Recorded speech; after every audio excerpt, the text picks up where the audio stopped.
अहमदाबाद के वटवा में वानरवट तालाब के ऊपर जो अवैध मकान बनाए गए थे, फिलहाल उन्हें तोड़ दिया गया है। लगभग 450 जितने मकान तोड़कर तालाब की जो ज़मीन है वो खुली की गई है। लेकिन मेरे पास आप देख पा रहे हैं एक अहमदाबाद नगर निगम की ये बस है। ये वही बस है जिसमें जो मकान अवैध बनाए गए थे और जिन मकानों को तोड़ा गया है उनमें रहने वाले लोगों को इसी बस के माध्यम से शेल्टर होम तक पहुंचाया जा रहा है। खास करके ये व्यवस्था अहमदाबाद नगर निगम द्वारा खड़ी की है। जो स्थानीय लोग इसमें मौजूद हैं उन्हीं से बात करेंगे। कितने समय से आप रहते थे और प्रशासन की तरफ से आपको क्या कहा गया है, क्या कोई वैकल्पिक व्यवस्था की गई है? जी सर, अब मेरा यहाँ तकरीबन मेरे मम्मी पापा और हमारा साथ में 35 साल से हम यहाँ पे रह रहे हैं। हमारे 35 साल से हमारा घर यहाँ बना हुआ था। हमारे सारे डॉक्यूमेंट एविडेंस वगैरह हमारे सालों से हम यहाँ पे रहते थे। जो हाल में डिमोलिशन इसको करके तोड़ा गया है, पर इनको एएमसी द्वारा काफ़ी बार इन्होंने हमारा फॉर्म वगैरह हमारा नाम नंबर सब लिखा था, पर हाल में कोई वैकल्पिक व्यवस्था या तो मकान हमको नहीं दिया गया है। उसी के चलते अभी डिमोलिशन चल रहा है। हमें इसको अभी बस पर बिठाया है कि हमको कहीं पर रहने के लिए सुविधा दिखाई जा रही है, पर हालांकि मतलब प्रॉपर हमको घर के बदले घर नहीं दिया गया अब तक। हमारी एक ही मांग है पब्लिक की, हमारा घर अगर बेघर हुआ है, हमारा घर गया है तो ठीक है, सरकार को अगर कोई विकास की ओर कदम चला है हमारे उस पर बिल्कुल हम उसको सहाय करेंगे, पर हमको घर हमारा गया है तो घर के बदले हमको घर दिए, हमारी सरकार से मांगे।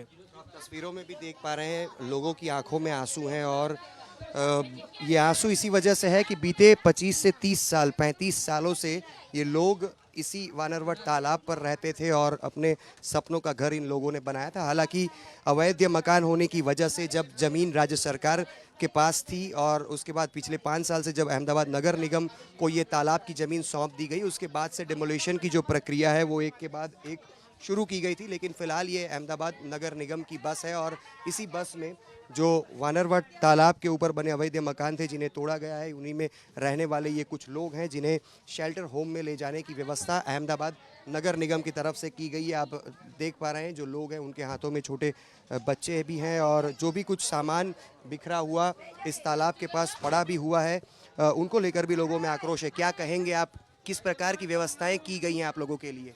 अभी तो मैंने कुछ देखा ही नहीं है भैया। देखो, अब जाएंगे तब हमारे को पता चलेगा कि कौन सी व्यवस्था कैसी है। कितने साल से आप रहते थे यहाँ? हम 30 साल से रहते हैं। बंगला का काम कर करके हमने घर बनाया था, बराबर। अभी तोड़ दिया उन लोगों ने। हम कहाँ जाए तो कहाँ जाए? अच्छा, कहा जा रहा है 2010 के पहले वाले लोगों को मकान भी दिए जाएंगे। वो बोला लेकिन कोई देते ही नहीं है तो क्या करें। पूरा अभी हमने 15 साल हुआ पूरा करते हुए, क्योंकि हमारे पास कुछ नहीं था। खाली कंतन में हम रहते थे 30 साल से। जैसे जैसे मेहनत की वैसे वैसे हमने सब घर बसाया, पूरा किया। अब आपने डॉक्यूमेंट जमा किया है? हाँ, किया है। तो आपको उम्मीद है मिलेगा? घर कहाँ है? मिलेगा, क्यों नहीं मिलेगा? सरकार को मालूम होना चाहिए कि मिलेगा कि नहीं मिलेगा, वरना हम लोग मर जाएंगे, सब एक साथ में ही मर जाएंगे। कहा जा रहा है कि 2010 के पहले जिनके मकान इसी वानरवट तालाब पर बने हुए थे उनके डॉक्यूमेंट भी मांगे गए हैं और उन्हें अलग अलग जो योजनाएं होती हैं उनके तहत मकान भी आने वाले दिनों में दिए जाएंगे। लेकिन लोगों का यही कहना है कि फ़िलहाल तो कोई मकान नहीं दिया गया। अभी तो फ़िलहाल शेल्टर होम में ले जाया जा रहा है। लेकिन इन लोगों को यही उम्मीद है कि जो 2010 के पहले जिनके मकान थे, जो वादा किया जा रहा है कि उन्हें मकान मिलेगा, अब देखना यही होगा कि मकान कब मिलेगा और उस मकान में ये लोग कब तक पहुंच पाते हैं। कैमरा पर्सन साहिद आलम के साथ अतुल तिवारी, आज तक, अहमदाबाद।